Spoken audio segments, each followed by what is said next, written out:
Hi hello welcome to my channel. இன்றைக்கி பிறந்தநாள் கல்யாண நாள் கொண்டாடுற எல்லாருக்கும் வாழ்த்துக்கள். நான் 2-3 நாளாக வீடியோ போடலைங்க. கொஞ்சம் ஊருக்கு போயிட்டேன், நிறைய விசேஷங்கள் ஊரில்.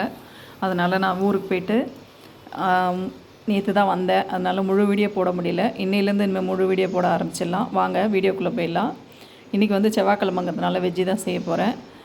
அரிசியெல்லாம் பருப்புலாம் ஏற்கனவே கழுவி எல்லாம் ரெடியாக வச்சுட்டேன். இப்போ நான் சாதத்தை அடுப்பில் வச்சுட்டு பருப்பு அடுப்பில் வச்சுட்டு காய் எல்லா காயும் அரிஞ்சு எடுத்துகிட்டு வந்துடலான்னு சொல்லிவிட்டு நான் காயெல்லாம் எடுத்து அரிஞ்சு வச்சுருவோன்ட்டு எல்லா காயும் எடுத்தாந்து வச்சுருக்கேன் ஏற்கனவே ஃப்ரிட்ஜிலேருந்து.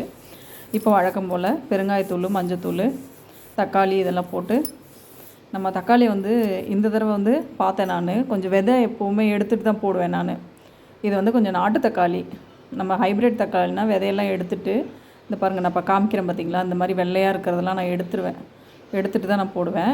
இப்போ இது கொஞ்சம் நல்லா நாட்டு தக்காளி மாதிரி இருந்துச்சு, அதனால் அப்படியே கொஞ்சம் விதை எடுக்கல போட்டு மூடி வச்சிட்டேன். குக்கர் மூடி வச்சிட்டேன்.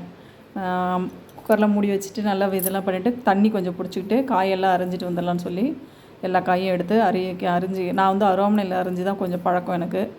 கத்தியால் அரிஞ்சேன்னா கொஞ்சம் நேரம் ஆகும், அதனால் அருவாமனையில் தான் அறிவேன் எப்போவுமே காய். இப்போ காயெல்லாம் அரிஞ்சு எடுத்துகிட்டு வந்துட்டேன் பாருங்கள். இப்போ ரசம் கூட்டி வச்சிடலான்னு சொல்லிவிட்டு ரசத்துக்காக பருப்பு தண்ணி, இப்போ ப்ரெஷர் நமக்கு கொஞ்சம் லேட் ஆகும் போல், அதனால் நானே கரண்டி வச்சு ப்ரெஷரை எடுத்து விட்டுட்டேன். நான் அதுக்குள்ளே எங்கள் வீட்டுக்காரும் வந்துட்டார். இன்றைக்கி செவ்வாய்க்கிழமையில் நம்ம குளிச்சுட்டு சாமி கும்பிட்டுட்டு, நான் செவ்வாய்க்கிழமைனா முருகனுக்கு சாமி கும்பிட்றது பழக்கம்.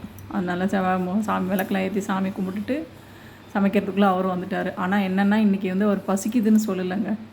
காலையில் இட்லி சாப்பிட்டாராம். வந்தவுடனே வீட்டில் ஸ்நாக்ஸ் இருந்துச்சு. நேற்று என்னை ட்ரெயின்லேருந்து அழைக்கிறதுக்கு வந்தார். அப்போ பெரம்பூர் சீனிவாசாவில் ஸ்நாக்ஸ் வாங்கிட்டு வந்தார். அதனால எங்கள் பொண்ணுங்களுக்கு வந்தவுடனே 2 வாழைப்பழம், அப்புறம் மிக்சரு, தேங்காய் மிட்டாய் இதெல்லாம் அங்கேருந்து வாங்கிட்டு வந்தோம். அதெல்லாம் கொஞ்சம் சாப்பிட்டாரு. நல்லா பசிக்குதுன்னு சொல்லலை. நான் கொஞ்சம் பொறுமையாக வேலை செஞ்சேன். எங்கள் பொண்ணு ஆனால் பெரிய பொண்ணுக்கு காலேஜ் 2 மணிக்கு. அந்த அம்மா சாப்பிட்டுட்டு போகிறீங்களான்னு கேட்டதுக்கு, இல்லை நீ சமைச்சி வை, நான் சாப்பிட்டுக்கிறேன்னாங்க.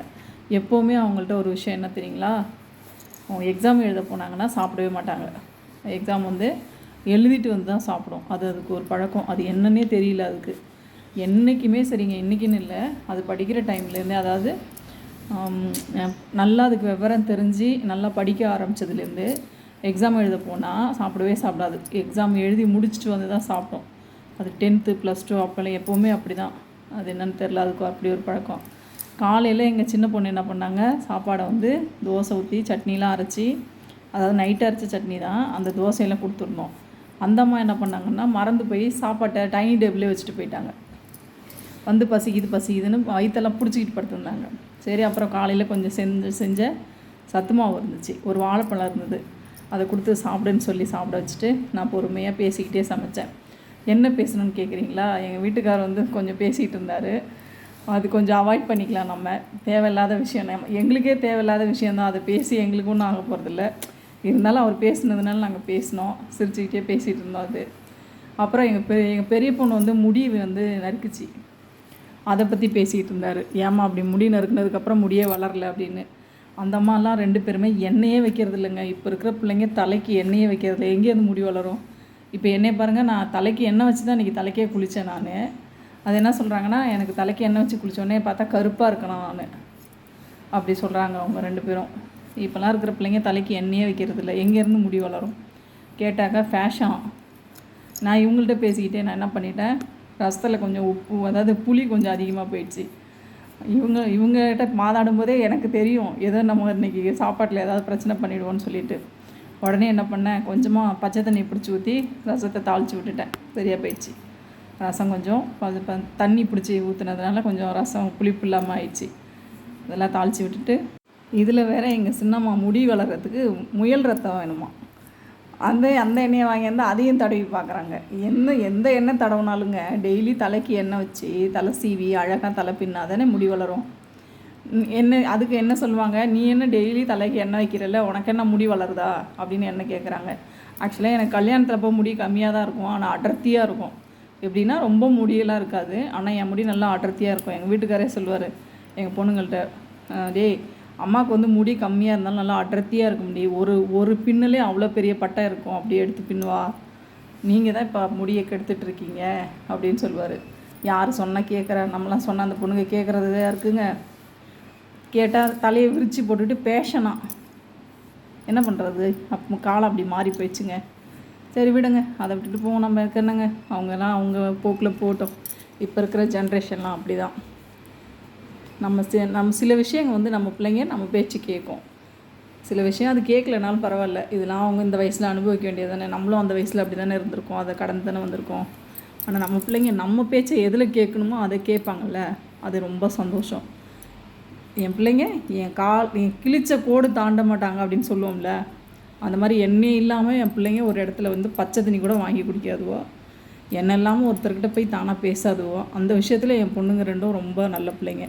அதில் நாங்கள் 2 பேருமே, நானாக இருக்கட்டும் எங்கள் வீட்டுக்காராக இருக்கட்டும், ரொம்ப பெருமைப்பட்டுக்குவோம். அதனால் அது வந்து நாங்கள் ஒன்றும் பெருசாக எடுத்துக்கிறதில்ல. இந்த வயசில் எல்லாத்தையும் அனுபவிச்சுட்டு போட்டோம் அப்படின்னு சொல்லி விட்டுறது. இப்போ நான்லாம் எங்கள் அப்பா எப்படி வளர்த்தாருன்னா ஸ்டிக்காக தான் வளர்த்தாரு. நான் குளிக்க ஏரிக்கு போகிறேன்னு சொல்லி வீட்லேயே அடிப்பம்பெலாம் அடித்து வச்சுருந்தாங்க. ஏரியில் போய் குளிக்கக்கூடாது, நம்ம ஒரு பிள்ளை வச்சுருக்கோம், ஏரியில் போய் குளிக்கக்கூடாதுன்னு வீட்லேயே அடிப்பம்பெலாம் அடித்து வச்சுருந்தாங்க. அப்படிலாம் எங்கள் அப்பா எங்களை வளர்த்தாங்க. இந்த மாதிரி எங்கள் பிள்ளைங்க இப்போ ஒன்றும் இல்லை. இப்போ நமக்கு வந்து பிள்ளைங்களை வளர்க்குறதுல எப்படி தெரியுங்களாங்க, நம்ம வந்து நம்ம பிள்ளைங்கள்ட்ட எல்லா விஷயத்தையும் சொல்லி வளர்க்கணும். இந்த வயசில் இதெல்லாம் வருமா, இதெல்லாம் நீ கடந்து வரணும், அப்போ தான் உன் வாழ்க்கை நல்லாயிருக்கும் அப்படின்னு. அப்போ சொன்னமாவே நமக்கு பிள்ளைங்களுக்கு புரிய ஆரம்பிச்சிடும். இப்போ நம்ம பிள்ளைங்க வந்து நம்ம பேச்சை கேட்கவும் ஆரம்பிச்சிடும். அதனால் அவங்களுக்கும் வாழ்க்கைனா என்னன்னு தெரியும். அப்படி தாங்க குழந்தைங்கள வளர்க்க கற்றுக்கணும் நம்ம சில விஷயங்களை. இப்போ நான் வந்து உங்கள்கிட்ட பேசிகிட்டே பாருங்கள், சாம்பார் வச்சுட்டேன், சாதமும் வடிச்சிட்டேன். இப்போ பொரியல் பண்ணி விட்றேன். இந்த பொரியல் ரொம்ப ஈஸியாக பண்ணி விட்டுர்லாங்க. நான் வந்து வெங்காயம், 2 பச்சை மிளகாய், கொஞ்சம் எண்ணெய் ஊற்றி வதக்கி விட்டு கடுகு போட்டு எல்லாம் பச்சை மிளகாய் வெங்காயத்தெல்லாம் போட்டு நல்லா வதக்கி விட்டு பீன்ஸு, கேரட்டு, அப்புறம் நான் கொஞ்சம் வதங்கினோடனே நம்ம வந்து முட்டைக்கோசு இதையும் போட்டு ஒன்றா வதக்கி விட்டுணும். உப்பு, மஞ்சத்தூள், மிளகாத்தூள் சும்மா கொஞ்சமாக ஒரு 1/2 ஸ்பூன். ஏன்னா நம்ம ஏற்கனவே 2 பச்சை மிளகாய் போடுறோங்களா, 1/2 ஸ்பூனே அதிகம் தான். சும்மா கொஞ்சமாக போட்டால் போதும். இதுக்கு மஞ்சத்தூள் போடணுன்னு அவசியம் இல்லை, வேணால் நீங்கள் போட்டுக்கலாம். போட்டு நல்லா வதக்கி விட்டு ஒரு 10 நிமிஷம் வதக்கி எடுத்திங்கன்னு வச்சுக்கோங்க. தேங்காய் துருவல் போட்டு மூடி ஒரு 10 நிமிஷம் போட்டு வதக்கி எடுத்திங்கன்னா சூப்பரான பீன்ஸு, கேரட்டு, முட்டைக்கோஸ் பொரியல் ரெடி ஆகிடும். பார்க்குறதுக்கும் நல்லாயிருக்கும், கலர்ஃபுல்லாக. குழந்தைங்களுக்கு இதிலே கூட நீங்கள் சாப்பாடை கொட்டி கலரி கூட கொடுத்து விட்றலாம், விரும்பியும் சாப்பிடுவாங்க குழந்தைங்க. அப்புறம் ஹெல்த்தியும் கூட, ரொம்ப உடம்புக்கு ஹெல்த்தியும் கூட. அதனால் இந்த மாதிரி செஞ்சு கொடுங்க, ஒரு நாளைக்கு நல்லா தான் இருக்கும். இதில் வந்து நீங்கள் முட்டை கூட போட்டு பண்ணலாம். தேங்காய்க்கு பதிலாக முட்டையை உடச்சி ஊற்றி நல்லா ஒரு கலரி விட்டுட்டிங்கன்னு வச்சுக்கோங்க, சூப்பராக இருக்கும். ஒரு 2 முட்டை போட்டிங்கனாலே போதும், நிறைய வந்துடும். காயெல்லாம் நிறைய சேர்த்து சாப்பிட்டா மாதிரியும் இருக்கும்.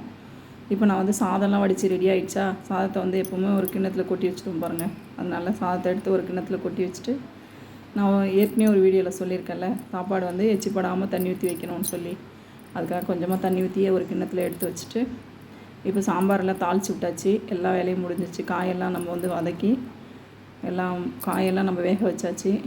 இப்போ வந்து நான் என்ன பண்ணுறேன்னா எல்லாத்தையும் எடுத்துகிட்டு சாப்பிட போகிறோம். கடைசியாக அந்த பாருங்கள், காய் இப்படி தான் இருந்துச்சு.